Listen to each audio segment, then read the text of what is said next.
The president touted the U.S. as, quote, better, richer, and stronger than before last night. But do enough voters agree with him to keep Republicans in power on Capitol Hill this November?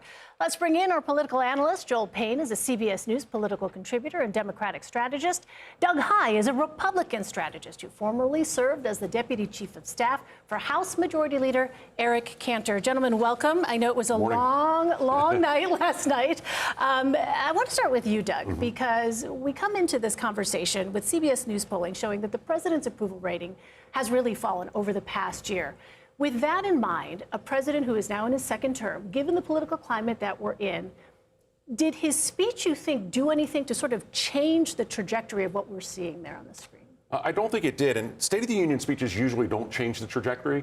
But what you need to do is then keep a very sustained effort to go around the country, have your cabinet members go around the country and hit those issues that voters say that they care about the most. And Trump didn't really do any of that last night in the way that he needed to. He told people everything is great. We've never been richer, but voters don't feel richer.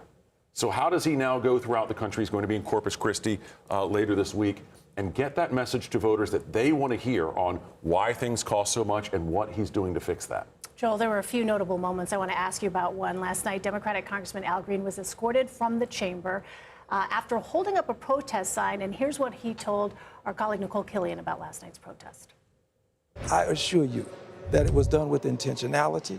The last time I confronted the president, it was spontaneity. But this time, he went too far when he decided that he would portray a former president and first lady, former president and first lady as members of the primate family. So, Joel, give us your sense. What did you take from that particular moment of protest? And is this what Democratic voters want to see? I think the voters who elect Al Green in Houston and, by the way, the voters who elect Ilhan Omar and Rashida Tlaib, yes, those are the folks that they are representing, people who feel like this administration has not looked out for their best interests. And, you know, look, the rage of Democrats, I know, is a subplot here. I think many Democrats skipped the speech, and I think, honestly, I think there's probably a good reason for that, given the fact that there is no good response to Donald Trump, given the, you know, the misleading and the lies and the bloviations. If you are going to actually be there in the chamber, you feel a pressure to confront him. Because he is presenting a reality that does not exist to you and to the people that you represent. And so I think that's what we're observing there. I think writ large, you know, Democrats had a good night. I think Democrats were broadly a little bit more precise in how they attacked Donald Trump this year than they did last year. I think Democrats are on stronger footing. They're on stronger footing going into the midterms. Democrats had a strong national response from Abigail Spanberger, who's the type of Democrat that whether you're a Democrat in Utah, New York City, Florida, Michigan, you don't mind getting behind it. You don't mind that person being a spokesperson for you. So I think broadly Democrats had a good night, but you really, as a Democrat, you can't blame them for a strong reaction, a strong negative reaction to Donald Trump's speech and what he presented. Well, Doug, Democrats did not remain silent during everything that the president said. Let's watch some of that.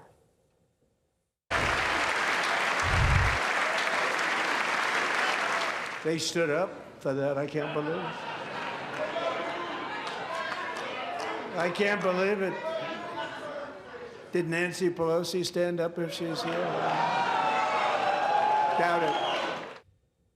So a moment of unity between the president and Senator Elizabeth Warren, of all people. Give us some context behind that moment. Is that something he should be striving for more, you think? Well, there's a movement on Capitol Hill and within the administration to ban members of Congress from making stock trades while they're members of Congress because of all the information they get. There's bipartisan support for it, but it just hasn't gone through because members don't like to vote against their own interests as well. So some of that applause that you saw, while it was a standing ovation on that, was also somewhat tongue-in-cheek and sarcastic with claims of, what about the business dealings of the Trump family? So there's a little politicking going on in there as well.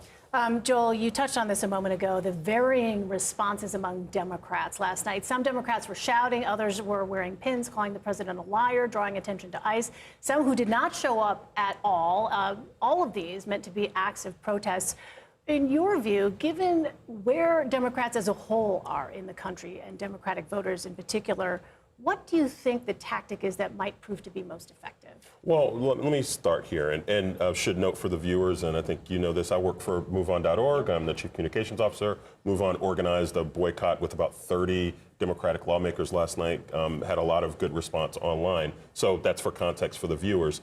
I think Democrats have a two-part project that they have to undertake.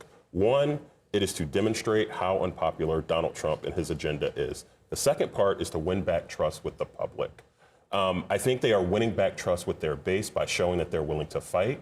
I think they have to build on that now and build a larger coalition by demonstrating to people that not only do they know how to fight, but they have a plan. And I think last night was a good first step for Democrats to show that going into this midterm, where voters have a choice all across the country, they have an alternative. They have a credible alternative to push back on Donald Trump. If you don't like what you're seeing right now, you don't just have to either vote for the couch or vote for Donald Trump, who you may not completely like. You have a credible alternative. I think Democrats are starting to get their footing together, and I think that this is a part of a longer project that Democrats are going to have to undertake. And speaking of alternative, if Democrats take back the House in this year's election, do they invite Donald Trump to give a State of the Union speech in the House chamber next year? To be continued. Midterms just around the corner. Joel Payne, Doug Heye, great to have you both here this morning. Thank you so much.